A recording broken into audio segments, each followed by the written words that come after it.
Hey everyone, and welcome back for another deep dive. Today we're tackling a thinker whose ideas continue to spark debate and inspire movements. Karl Marx.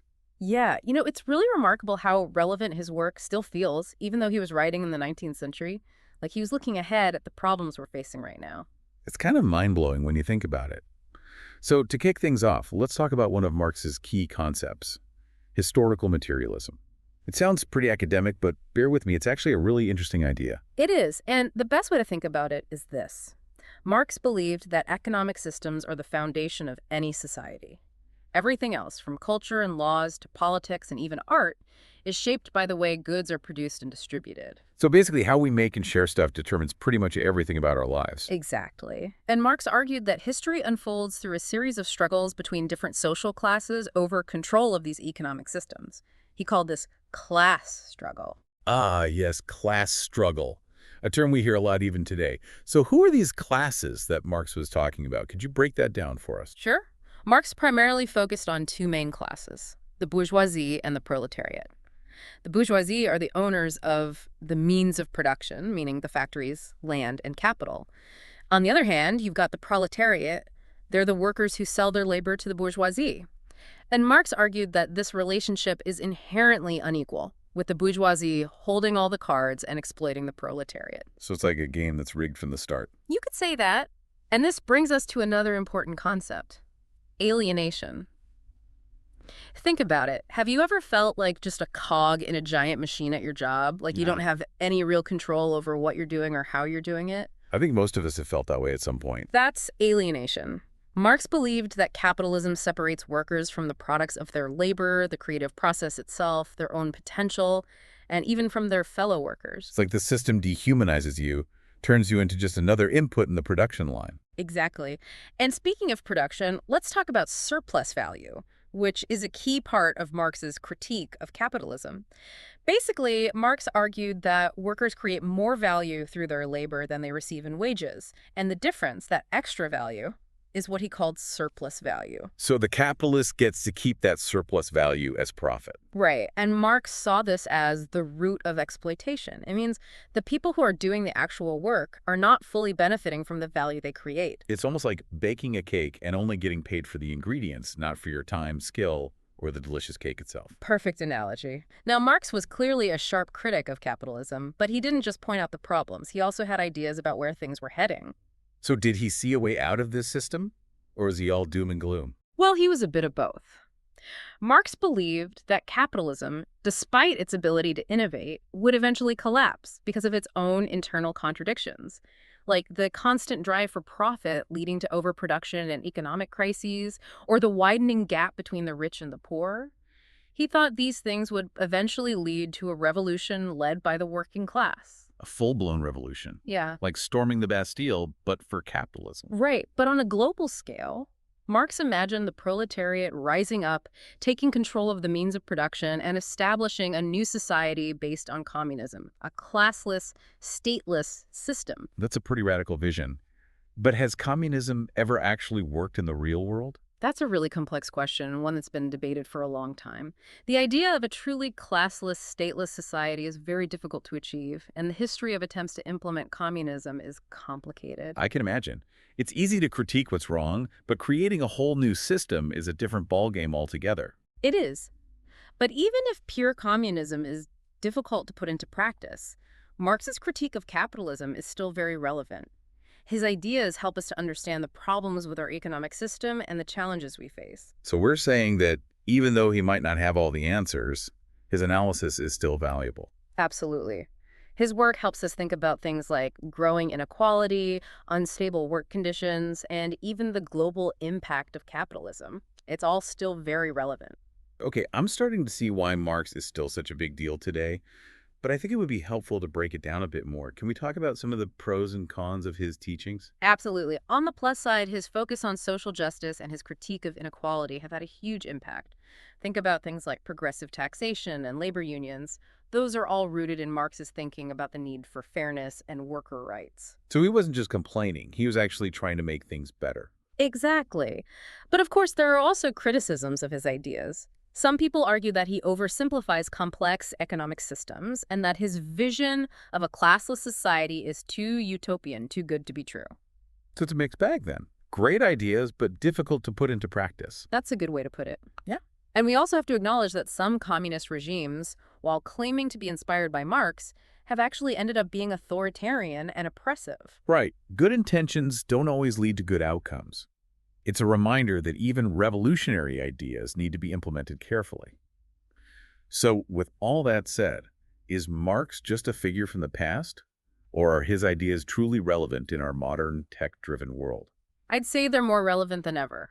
Look around. We're seeing widening wealth gaps, debates about universal basic income, and anxieties about technology replacing jobs. These are all echoes of the issues Marx was writing about over a century ago. It's like we're living through a real-life experiment with some of his theories, and it's not always pretty. That's a great point. We're living in a world that's deeply shaped by the forces Marx was trying to understand. This is getting really fascinating. But let's take a short break here. When we come back, we'll delve deeper into some of these modern-day connections to Marx's ideas and see just how much he has to say about the world we're living in today. Welcome back to our deep dive. All right, so we talked about alienation. I think that's something a lot of people struggle with, even if they don't know Marx. Oh, for sure. It's that feeling of disconnect. Yeah. You know, like being just a small part of something huge. Totally. You're just going through the motions at work and don't feel connected to the bigger picture. Yeah. Like you're replaceable. Exactly. And Marx had a word for that, right? It's alienation. And he actually identified 4 different types of alienation. 4. Okay, so how do those play out in real life? What do they look like? So the first one is alienation from the product of your labor. Like imagine working in a factory, assembling smartphones. You're putting together these tiny parts all day, but you never actually get to use the phone yourself. Right. You don't see the final product or benefit from it. It's just pieces. Then you've got alienation from the process of production itself. In many jobs, people have very little say in how they do their work. It's all about following instructions and meeting deadlines. Yeah, there's no room for creativity or making it your own. And that can lead to the third type, alienation from oneself. If your work doesn't use your skills or let you express yourself, you start to feel disconnected from your own potential. Oh, wow. I get that. Like a piece of you is missing because the work doesn't let you be yourself. Right. And the last one is alienation from others. In a competitive system, people are often pitted against each other, fighting for the same opportunities. It's like everyone's out for themselves and there's no sense of community. Exactly. So for Marx, all 4 of these types of alienation are a direct result of how capitalism works. And I feel like this is even more relevant now with things like automation and the gig economy, right? Definitely. Automation's taking over jobs that people used to find meaningful, and the gig economy often leaves people feeling isolated and insecure. It's kind of scary how much Marx predicted about the future of work. He was really insightful about the human cost of capitalism.